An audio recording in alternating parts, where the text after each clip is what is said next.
अभी जो उपचुनाव हुए थे उसमें क्या हुआ, कौन जीता? भाई जो चुनाव हुआ, हाँ? पूरे देश ने देखा कि कौन जीता और हाँ, कौन कौन हारा। जीता? अब कौन जीता कौन हारा मैं क्या बताऊं, आपको भी पता है कौन जीता और कौन हारा। आप बताइए ना, कौन जीता कौन हारा? देखिए, लोकतंत्र की जिस तरह धज्जियां उड़ाई गई, कैसे उड़ाई जिस गई? तरह आप बताएं, 27 लाख वोटर हाँ। बंगाल में ऐसा था जिसके बारे में तय ही नहीं हो पाया कि वोट डालेगा या नहीं डालेगा, या वोटर है या नहीं है। उसके बावजूद भी चुनाव हो गया। कैसे चुनाव हो गया? तो क्या तो 27 लाख वोटर की कोई सर, अहमियत नहीं है? उसमें कोर्ट इन्वॉल्व है। मैं आपसे कह रही हूं, मैं इस पक्ष में नहीं हूं, मैं इस पक्ष में नहीं हूं। ये जो 27 लाख वोटरों को चुनाव में हिस्सेदारी उनकी नहीं थी, मैं इस पक्ष में नहीं हूं सर। एक भी आदमी अगर चुनाव में उसकी भागीदारी होनी थी और वो नहीं किसी तरीके से वोट डाल पाया, तो इस गलती का जवाब तो चुनाव आयोग को देना होगा अजीज भाई। इसमें मैं कोई इफ एंड बट नहीं करूंगी। और कोर्ट के पास लोग गए भी, सुप्रीम कोर्ट ने बकायदा ट्रिब्यूनल बनाया भी। अब उसमें भी आप नुक्ताचीनी निकाल सकते हो और मैं भी निकालूंगी कि भैया वो कोई सुपरमैन थोड़ी है कि एक ही दिन में सबका सब चीजें सॉल्व कर देगा, नहीं कर सकता है, अंडरस्टैंडेबल। लेकिन सर साथ में बाकी राज्यों में भी चुनाव हुए कि नहीं हुए? अभी उपचुनाव हुए कि नहीं हुए? आप ये कह रहे हैं कि चुनाव आयोग बिक चुका है। ज्ञानेश कुमार, जिसको ये गोखले साहब कह रहे हैं वैनिश कुमार, शोभा देता है सर। आप लोग जहां चुनाव जीतते हैं वहां पर चुनाव आयोग दुरुस्त होता है। जहां आप चुनाव हार जाते हैं, आप ये गलत था, नहीं ये तो ठीक है, लेकिन ये बढ़िया था, लेकिन सर ये लेकिन और ये सब हटाइए ना, थोड़ा ईमानदारी से बात करते हैं। क्या चुनाव आयोग बिक चुका है? क्या किसी के इशारे पर काम कर रहा है चुनाव आयोग? देखिए रोबिका जी, मैं फिर वही बता रहा हूं, ये 27 लाख वोटर जो वोट नहीं डाल पाए, ट्रंप को कौन बताएगा?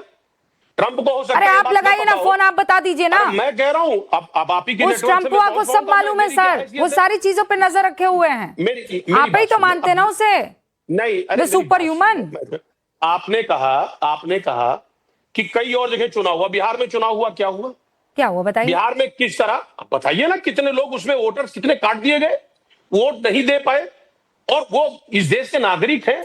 लोकतंत्र में कहीं ना कहीं इनकी एक बड़ी हिस्सेदारी है। आखिर वो वोट नहीं पाए, कौन जिम्मेदार है उसके लिए? अचानक एसआईआर लाने का क्या मतलब? एसआईआर लाया जाता है कम से कम 1 साल का वक्त। तो ये जो आप अर्ध सत्य बोलते हैं ना, ये बिल्कुल नहीं सर, ये वाजिब नहीं है। आप अपने हिसाब का नैरेटिव, इसीलिए आज मैं यहां पर एक खास मेहमान को इस पूरी डिबेट में शिरकत करने के लिए इन्वाइट कर चुकी हूं।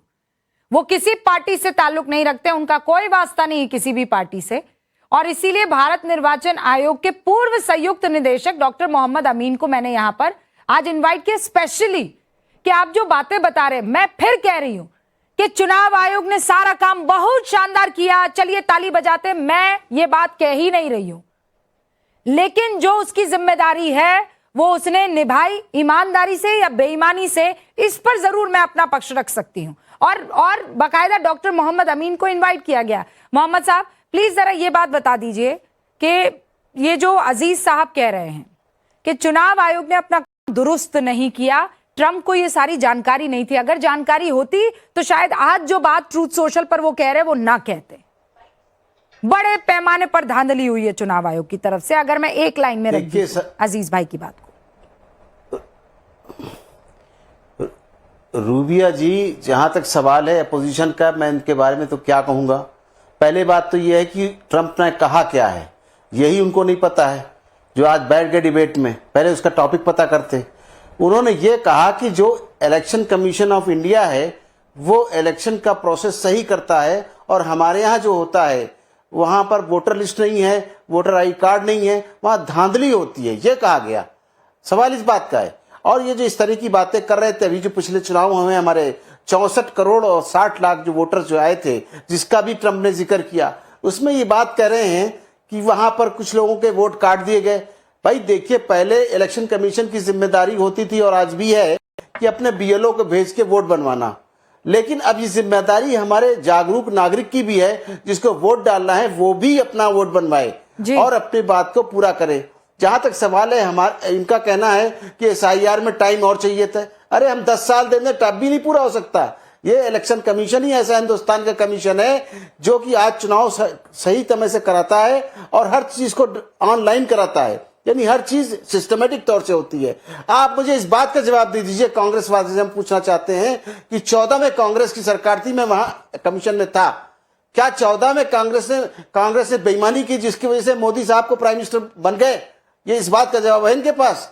और अभी केरला, तमिलनाडु और ये जो स्टेट के चुनाव हुए हैं इसमें क्या हुआ है आप बताइए। बंगाल में अगर हुआ तो बंगाल के लिए तो ममता बनर्जी सुप्रीम कोर्ट तक गई थी, वहां क्या हुआ?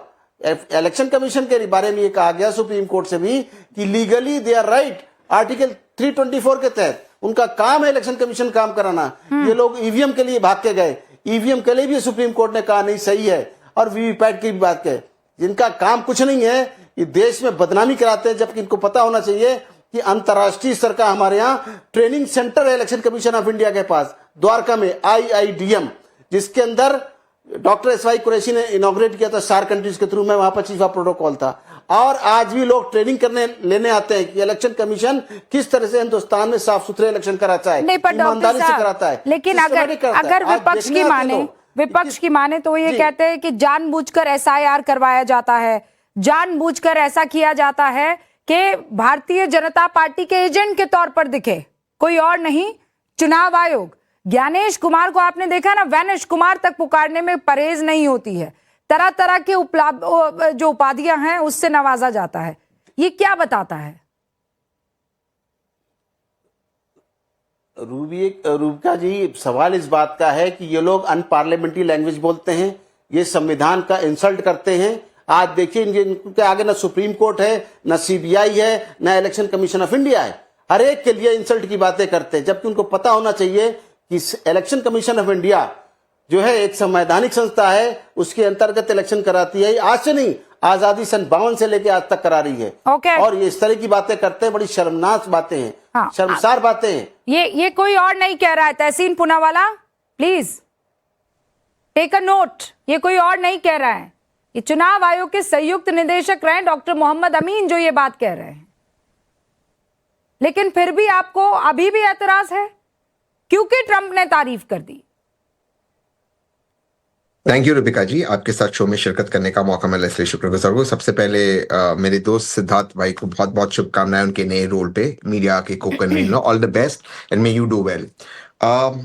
मैं डॉक्टर मोहम्मद अमीन साहब का बहुत इज्जत करता हूँ, उन्होंने देश की सेवा की इलेक्शन कमीशन में, मैं पूरी तरह से इत्तेफाक रखता हूँ, पूरी तरह से। थोड़ी हम किसी इलेक्शन का अभद्र शब्दों का प्रयोग करना, ऐसा इलेक्शन कमीशन पे शंका करना बिल्कुल गलत है sir. 100% with you, no 99%। Sir आप इलेक्शन कमीशन पे थे सर 2002 में, उस वक्त के वर्तमान मुख्यमंत्री गुजरात के जेम्स रिंडो आपके चीफ इलेक्शन कमीशन के बारे में कहते कि पता नहीं कि क्या हुआ, क्यों इलेक्शन पोस्टपोन हुए, शायद उनकी कांग्रेस के नेता के साथ मीटिंग चर्च में हुई थी। एक्सेप्ट करते हो? उसी अंदाज से, आज जिस अंदाज से रूबिका जी को आपने कहा कि गलत है, मैं आपके साथ खड़ा हूं, उसी अंदाज से कहिए कि मुख्यमंत्री उस वक्त गलत थे। और मुख्यमंत्री का नाम क्या था रूबिका जी 2002 में? मैं भूल रहा हूं, शायद नरेंद्र मोदी जी थे। फिर मैं कहता हूं, आपके दिमाग में भी नक्सल ने अटैक कर दिया है क्या? नाम भूल गए? मेरे किसी की औकात ही नहीं मुझ पे अटैक करने की, और अटैक करेंगे तो मैं बहुत खुशी से वायरस ने आपको भी अटैक कर दिया है क्या? मैं वायरस देता हूं, आदमी हो आप कहां से? मैं बता रहा हूं आपको, दिमाग में नक्सल बिठाए घूम रहे हो? नहीं, मैं बता रहा हूं। तो ये जो चीजें हैं कि जब वही ईवीएम के खिलाफ सुप्रीम कोर्ट, वो जो जजमेंट है वीवीपैट का, वो जजमेंट की कॉपी मेरे पास है, क्योंकि अब सुप्रीम कोर्ट बहुत स्मार्टली डाइवर्ट करते हैं ना वीवीपैट वाले मसले पर। जब तक ये लोग now listen to me, hold on my brother, hold on ना आदि, ये सुनिए, मैं आपके साथ डिबेट करते हुए मुझे अरसा हो गया, so I know how are you going to play. नहीं, बिल्कुल नहीं, मैं इसी मैं अभी रुकिए आप। वीवीपैट का जब तक मसला था, ये तो हमने भी मुद्दे उठाए, वीवीपैट का जब तक मसला था किताबें तक लिख दी है, आपसे छुपा है क्या? चाहे वो अडवाणी हो, चाहे वो सिफोलॉजिस्ट जो भारतीय जनता पार्टी थे, उन्होंने जीवीएल लिखी ना किताबें। किस बात को लेकर किताब लिखी गई? हाँ, तो वीवीपैट को लेकर गए ना कोर्ट, तो उसके बाद क्या हुआ? वीवीपैट इज राइट हियर ना। अब क्या दिक्कत है भाई? What is the issue? एक मिनट, मैं वही बता रहा हूं सुप्रीम कोर्ट ने क्या कहा वीवीपैट के बारे में कि बिकॉज सुप्रीम कोर्ट ने ये चीज कही जजमेंट के अंदर 2013 के अंदर कि एरर्स हो सकती है। मैं आपको आगे की बात बताता हूं, जो मैं वीवीपैट का और ईवीएम का मुझे डिस्कशन करना ही नहीं, क्योंकि उसमें मैं खुद पेटिशनर हूं, मुझे लगता है वो गलत होगा, मैं उस टॉपिक पे नहीं जाना चाहता हूं। सवाल यहां पर क्या हो रहा है, सवाल यह है कि अमेरिका और भारत के सिस्टम को आप कंपेयर नहीं कर सकते।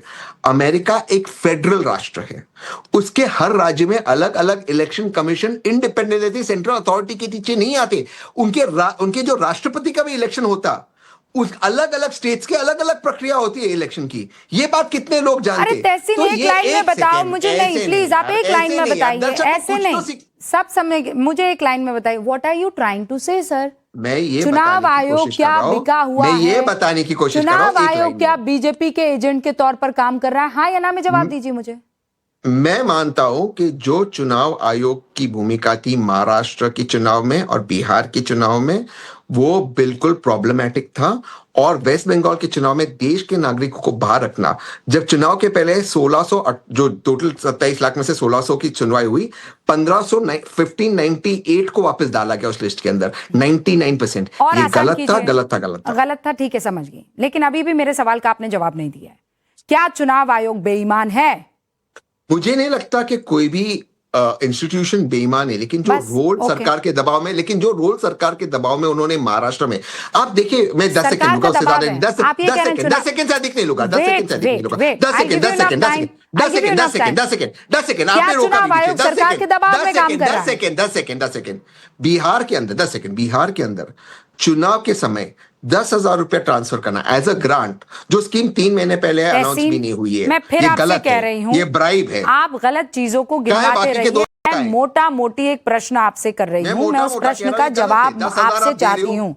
क्या सरकार के दबाव में ज्ञानेश कुमार काम कर रहे हैं, चुनाव आयोग काम कर रहा है?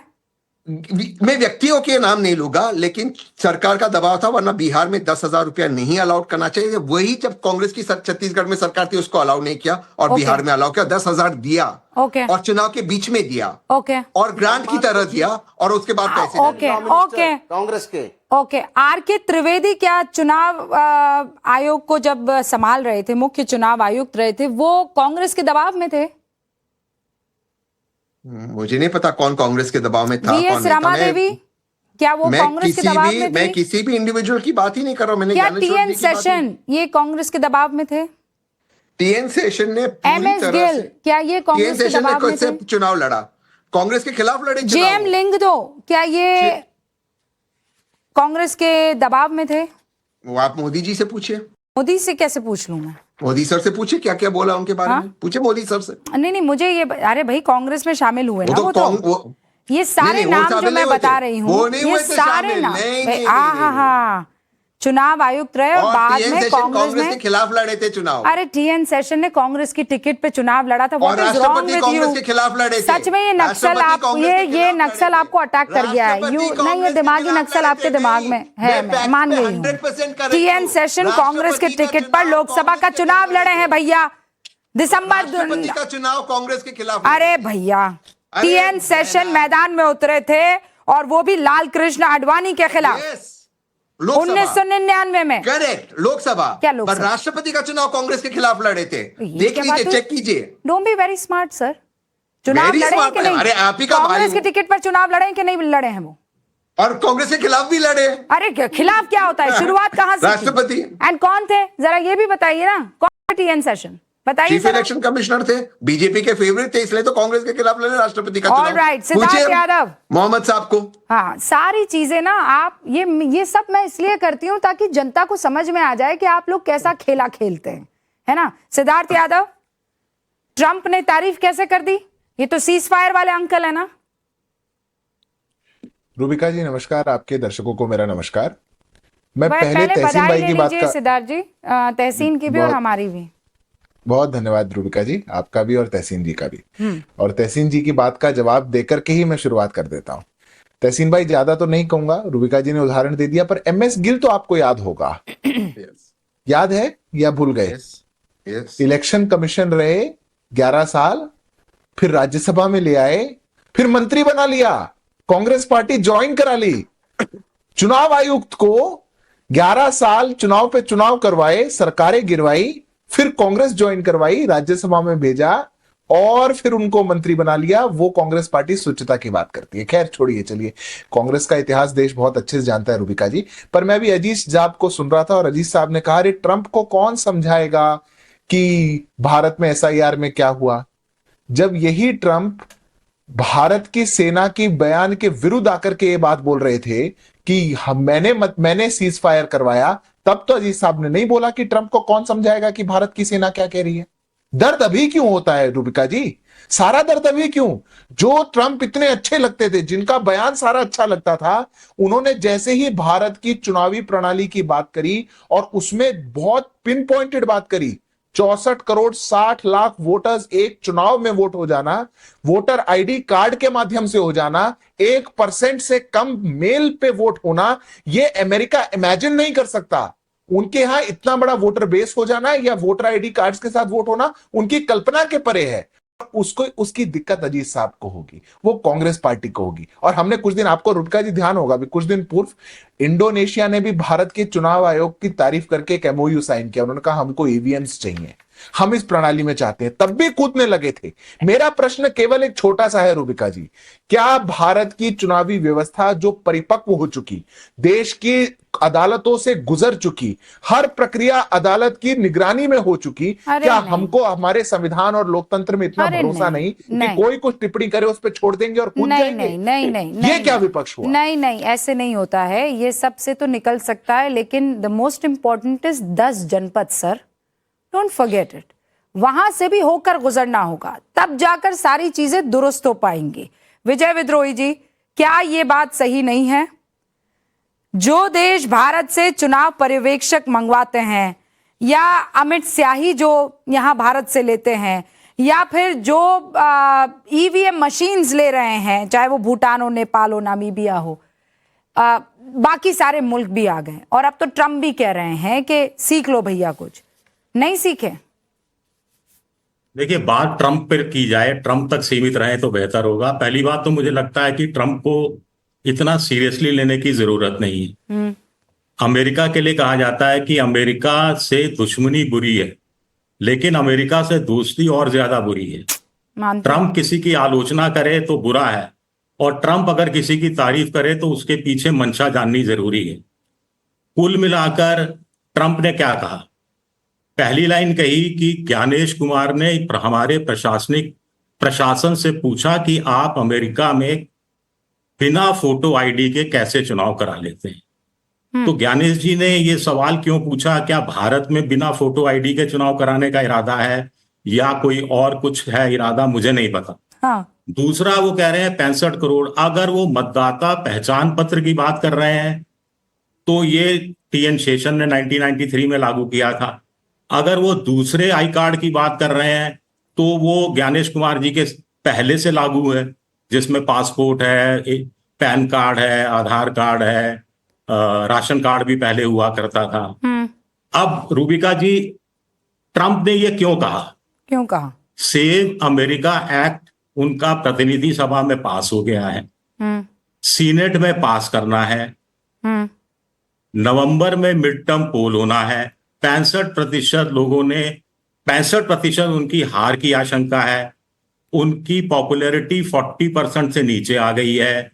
18 करोड़ वोटर है। वहां पर आप जानती हैं कि सेल्फ अटेस्टेड होता है, कि वोटर सेल्फ अटेस्टेड करता है। तो ट्रंप की नजर उन करीब 12-13% वोटरों पर है, जिसमें अश्वेत हैं या एशियाई मूल के ज्यादा हैं, जो डेमोक्रेटिक पार्टी को वोट देते रहे हैं, और इनके पास या तो जन्म प्रमाण पत्र या फिर नागरिकता का प्रमाण पत्र नहीं है, ऐसा मोटे तौर पर माना जाता है। ऐसे लोगों को ट्रंप ढूंढ कर डिपोर्ट भी कर रहे हैं। तो ट्रंप इस बिल के बहाने चाहते हैं कि फोटो आई कार्ड लागू हो, ताकि उसमें जन्म या फिर नागरिकता का प्रमाण पत्र आए। उसके आधार पर ये 2 करोड़ वोटरों को साइड में किया जा सके। तो सारा खेल इसके आसपास घूम रहा है और हम लोग यहाँ बैठकर बेकार में लड़ रहे हैं।